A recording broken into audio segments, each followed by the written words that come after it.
Hi, I'm Joe. I love the Texas Rangers and all Dallas sports teams, and today I'll be talking about game 38 of the regular season. Great win, 15-8 for the Texas Rangers, so over the Oakland A's. And we came out early. Our last two games we didn't score runs till the eighth inning, ninth inning, seventh inning, things like that. And today we scored first pitch of the game. We home run. First pitch of the game, Mark Semien hits a home run. And he hadn't hit a home run in a while, so that was great. And I think it's just a great tone setter for, it takes forever for us to score those last two runs, and that's just a great tone setter for the game of, we're coming out swinging and we're going to score. We're not going to take forever to score. So I thought that was great. And then 10 runs in the second inning, and we left the bases loaded at the end of the second inning, so it could have been more damage. Great inning. I think really the game was over in the second inning, especially against a team like Oakland. I've criticized Oakland a lot over these past 2 days, but they're just not a great team. They just aren't. I think right now their win total is very flux. I think it's kind of lucky. I think their expected wins are a lot lower, and I have no faith that they're going to keep up this win total, this win percentage throughout the rest of the season. It's so early. It's still May. It's the beginning of May.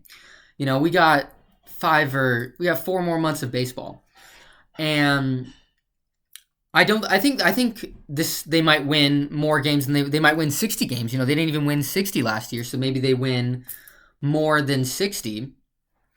Maybe they win 70, which should be an improvement. But yeah, so when I criticize them because I just don't have faith that they're a good team, and I think I hold the Rangers to a high standard. We just won the World Series last year, and we're a lot of the same players, so I just consider us different tiers of teams. Yeah, I thought it was great. Pitching was going to be the question today. How good was our pitching going to be? Because we're coming up on a doubleheader tomorrow, and so many of our starters are injured right now.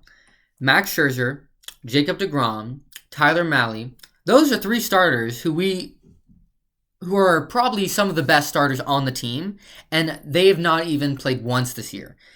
And despite even excluding them, Nathan Eovaldi is injured right now. Cody Bradford is injured right now. That's a whole rotation. That's 5 dudes. That's a rotation of players who are injured right now. Our best starter right now, John Gray. And don't get me wrong, I'm not taking anything away from John Gray. He's been fantastic. Andrew Heaney was great yesterday. Lorenzen's got a sub-3 ERA. There are starting pitching has had a next man up mentality, and they have thrived on that. So I think it's going to make some tough decisions for Bochy, when our starters get healthy, because Scherzer's going to play. Scherzer's going to enter the rotation. No matter how great everyone's been, Scherzer's going to enter the rotation. DeGrom's going to enter the rotation. Mahle's going to get some chances. I've never really seen Tyler Mahle, so I don't know if he's going to be able to keep a spot a spot in the playoff rotation if we make the playoffs. With Eovaldi and how great Dane is in my mind. Dane is the first guy off. I think he's been he hasn't had the stuff this year that he had last year. But the pitching was great today. It was a bullpen day, and Urania was great. He pitched 5 innings, and he was fantastic. And I think when we scored 10 runs in the second inning to go up 11-0, I think that really took a lot of the stress off our bullpen, because we could put in our low-leverage guys. Urania hasn't pitched since Friday. I don't remember the last time Yuri Rodriguez pitched. Cole Winn, last time he pitched, wasn't great. So those are our bottom of the bullpen guys, and they took up all the innings, which I think really lets the good bullpen arms get the day off for tomorrow, because we have a doubleheader. And I think we have a day off after that doubleheader, so that'll be another great opportunity to rest. But yeah, the offense really just helped out a ton with the ability to score 11 runs, and it was fantastic. Also, I'll now talk about the individual performances of everybody. Marcus, what a day. Yesterday, Marcus didn't do so great. I think he went 0 for 4 yesterday. And I didn't think he had played bad despite going 0 for 4 because he hit the ball hard a couple times. And really, all season long, I feel like Marcus is first in the MLB in lineouts. Like, he's just getting unlucky. And I looked at Baseball Savant, and he has like a 300 expected batting average. And he's batting 250 coming into today. So like he's due. Like that is the definition of he's due. He's getting unlucky, and these are gonna be hits. And today it showed. Today those hits became a reality. He went 4 for 5, including a home run and a double and 2 singles. Upped his batting average a ton. Upped his slugging. Upped his on base percentage. All the way up to 266 from like 250 something. So that's great. That homer was big. I think it was a great tone setter. And then just getting hit after hit after hit. And he was a triple shy of the cycle in the second inning. In the second inning, or maybe it was the third inning, he was a triple shy of the cycle with well over 70% of the game left. I think he had another single, and then he struck out, or he got out. And then we pulled him for Ornelas. And I think it's the right call. It's fine. I would love to see him go for the cycle, but it's fine. And I like that we emptied the bench today. Give the guys who don't usually play just some reps. Because it sucks if you're at the bottom of the bench and you really aren't high quality enough to go in for the starters. It just sucks because if you're in AAA, at least you'd be getting reps. But if you're at the bottom of the bench, you're the best, but you won't get opportunities. And, you can do batting practice all day, but if you don't have in-game opportunities, it's going to hurt you. And so I think it was great that those guys got to go in and swing the bat in some real MLB games. Corey was great today. Corey was good. He did have a defensive error, which, isn't ideal. But he went 2 for 3, and he reached base for a third time with an error. So Corey did great. Nathaniel Lowe, 2 for 4 with 2 walks. Nathaniel Lowe is batting .322 right now. His OPS is like 870 something. Nathaniel Lowe has been fantastic this year. He, when he came off the injured list, he looked like Silver Slugger and Nathaniel Lowe. So he's been absolutely fantastic. Adolis today went 0 for 3 with a walk. And he had 2 RBIs though, because he had a bases loaded walk and he had a sac fly. So he was still fantastic. Maybe not fantastic, but he was good. And he still got 2 RBIs. He's 1 behind Salvador Perez for most in the AL. He's got 29 on the season. And I thought it was great that Ezekiel Duran got to take his place and play left field. Because, yesterday he played left field and didn't look comfortable in it. So I think the more opportunities we give him in left field, the better. And I'm sure Bruce has a reason for why Duran to play left field. Maybe it's literally just injury concerns. Like if Langford is hurt and if, God forbid, Taveras, Carter, or Garcia gets hurt, then Duran's the next guy up, and so might as well have him ready. Evan Carter, not the best day, I'll be honest. Sloppy outfield play. A double went down for Urania, but really that was just... It was a pop-up, and he couldn't get the out because the ball got lost in the sun, which happens to everybody, so I don't want to go as far as to say it's a rookie mistake. But his sunglasses were on his hat, so I'm like, why weren't they on, And he put them on in later innings, and it worked out, so maybe he's a quick learner. But 1 for 6, not a great day. But, when do you get 6 at-bats in a game? When do you get 6 at-bats in a game? So rare. But, fantastic game for... Good game in the defense. Not the best offensively, but I'm not worried about Evan Carter. Josh Smith, 2 for 6. And one of his strikeouts was not the best. Was not one of the pitches wasn't a strike. And then the last pitch, he cussed out the ump. Like you could hear him say, like, F that, F this. So he's clearly frustrated. And I like that. I want my players to be frustrated, even when they're up. We were up to over 10 runs at that point, and he's still frustrated. And I like that desire to always be good, playing well.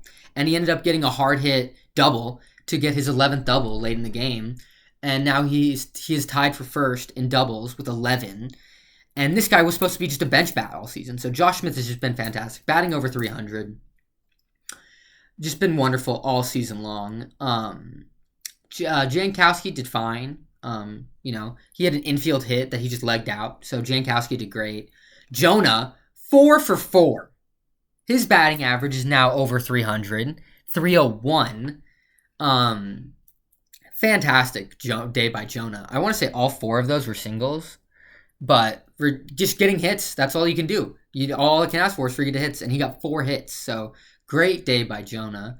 And it was his first 4-hit game of his career. So love to see that for him. Kisner, he's a backup catcher. I think that's his role. Not really. He's not better defensively than Jonah. He's not better offensively. I think he's just. I wouldn't be upset if we traded for a backup catcher at the trade deadline, just because he's just not reliable. And if Jonah goes down, I would not feel comfortable with Kisner getting that many reps consistently. Like, I would bring into question maybe Sam Huff needs to get called up or anything else, just because I just don't. He just hasn't been good. And then Leody Taveras, 3 for 5.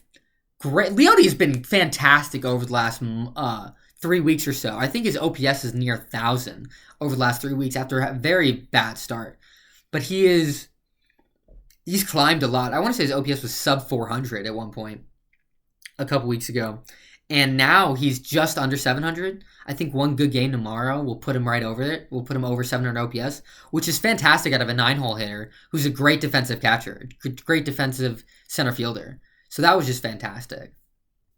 And then really, I won't talk too much about the pitchers just because these are back of the reliever, back of the bullpen kind of guys. So I'm not really expecting too much out of them anyway. Urania really battled well. He had 1 earned run, and honestly, he didn't even deserve that earned run because it was the Evan Carter double that he should have caught. And he threw like 30 pitches in the second inning, and he was livid after. He spiked the ball on the ground to end the second inning. He was mad, but he came back and pitched 5 innings. And Bochy wanted to pull him earlier, and he's like, "No, I'm playing." And he got 5 innings. He'll get the win, and he wanted to pitch the 6th. So I thought I love the competitiveness, and he played well. Hernandez was just bad today. He just didn't have it. I don't think we should put him down. I think we should just, it was one bad outing. People have bad outings. But 5 walks and 2 outs is bad. That's just bad. He's just no control of the strike zone. And, when you're up by 7 or 8 or whatever, when you're up by that much, just pitch to contact. Let your defense get the outs. You don't need, if you get up a hit, whatever, you don't need to be getting the edges of the zone. Just throw strikes, and he couldn't do that today. So that is concerning. Yuri Rodriguez, not great. I mean, he's the back of the... Honestly, he might be my least favorite arm in the bullpen. 4 runs, a homer in 2 1/3 innings. He needed 60 pitches to do it. In a whole 162 games, that's over 1,000 innings. You're going to need a back of the bullpen guy to throw some innings, and he'll do that job. So he does his job. And then Cole Winn, I like Cole Winn a lot. First 5 games, no earned runs, no hits. Didn't look good against the Royals. And this kid's still a rookie. So I think he got scared a little bit against the Royals. And it just messed with his funk a little bit. But came back today, was great today. No hits allowed. 1 inning. So if you take out that Royals game, which I'm not saying we should look at it that way. Like it did happen, we have to value it. But if we did take it out, that's 6 innings pitched, or maybe it's even 7 innings pitched, no earned runs, no hits. So I still like Cole Winn a lot, and I think he could maybe even earn a high leverage job later in the season. But I think he's been great, and I think will stick around for the rest of the game. But yeah, just great game. The only negative I have for the Rangers in a 15-8 win is we have a doubleheader tomorrow. And I would have loved to exhaust their bullpen even more because it was something Harris. Hugo Harris? What is it? What's his name? Hogan Harris. He was called up for AAA to pitch in this game, and he got 5 innings pitched in 94 pitches. So he ate a lot. He ate 5 innings. And I guarantee you they're probably going to set him down today and bring someone else up. So that's a fresh arm. And Tyler Ferguson, another guy who got this made his debut today. 52 innings pitched, so obviously he can't pitch in tomorrow. Um, so I would have liked to exhaust their bullpen more, just so we can have a better chance tomorrow. I still feel comfortable. The back of their it's not the back of their rotation will be pitching tomorrow, so I still feel pretty good about tomorrow's game. Um, but that's one thing I would have liked. Another thing that really pissed me off today, not pissed me off, more slightly annoyed, is I really feel like the home plate umpire gave up. And a lot of balls were called strikes just because the game wasn't a game anymore. There was no deciding factors, and there was a lack of consistency through a lot of the game. A lot of balls were called strikes. One pitch that Evan Carter took was clearly in the zone. Like, it's probably got an inch in and an inch down inside that zone. Like, very clearly in the zone. No parts even touching the edges. And it was called a ball. I'm like, what? How is that a ball? But I really think the umpire gave up, and that's annoying. Because hypothetically, if that ball game had gone closer, if they had come back, it just would have been frustrating. But great win by the Rangers. We're 5 games over 500 for the first time this season. And last season we had a so-so April, and then we went crazy in May. So if we do that again, I'm gonna be ecstatic. I really hope we're finding our rhythm now. I hope we can keep the runs going tomorrow. We're on a 4-game win streak. We're in first place in the division over the Mariners. Astros still in last place. Nothing makes me happier than the Astros being in last place. But we've got Lorenzen on the mound tomorrow, and then we've got Leiter on the mound tomorrow. Lorenzen's been great. And Leiter, I love that we're giving the kid another chance. I think I like Leiter. He's been dominating, absolutely dominating in AAA. He's got like 37 strikeouts in 25 innings, so that's like 12 strikeouts per 9, which is ridiculous. And, he only had 2 bad innings when he played against the Tigers early this season. And the A's are not a great team. And so I think it's a good opportunity to give him some some MLB reps. And I like the kid a lot. And I think he's going to be in our rotation. Maybe not this year, down the stretch, but in the future for sure. So I like that this kid is getting some opportunities in the big leagues. And, he's the 2nd overall pick, so he's got some high potential. So I'm looking forward to tomorrow. And I'll be back here tomorrow to talk about both of those games. So I'll talk about game 39 and 40 together. But go Rangers.